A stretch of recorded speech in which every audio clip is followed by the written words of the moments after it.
આજે બહુ સામાન્ય પરંતુ બહુ બ્યુટીફુલ પ્રશ્ન વિશે વાત કરવી છે.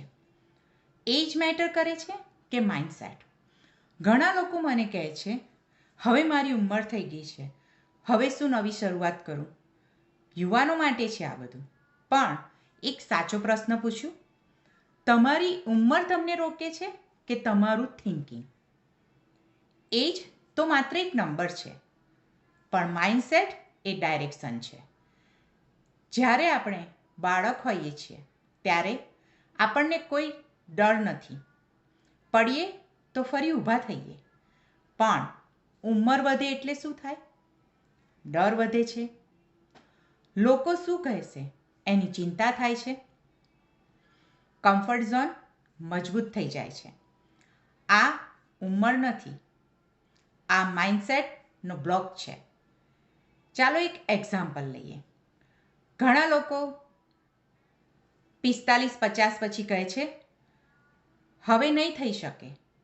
પણ એ એજ પર કોઈક બિઝનેસ શરૂ કરે છે, કોઈક ઓનલાઈન સ્કિલ શીખે છે, કોઈક પોતાનો કોન્ફિડન્સ પાછો મેળવે છે.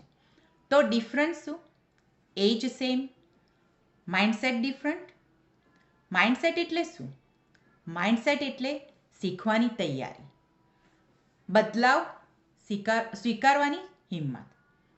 મને નહીં આવડે એને બદલે હું શીખીશ કહેવાની તાકાત.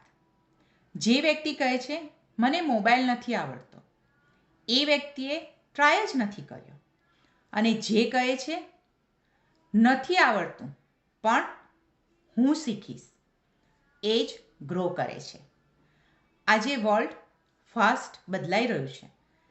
Digital business, online work, skills, આ બધું એજ નથી જોતું.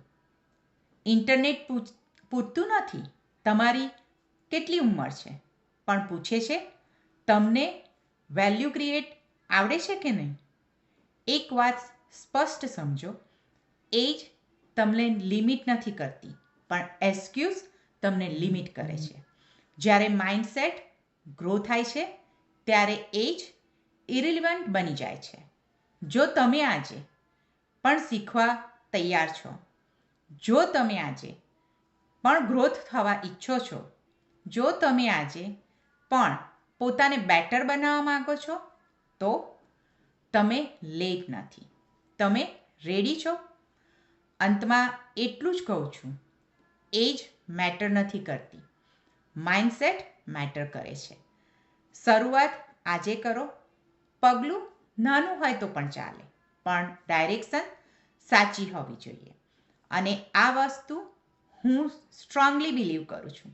અને એટલા માટે મારો માઇન્ડસેટ ફિક્સ હતો કે મારે બિઝનેસ ચાલુ કરવો જ છે.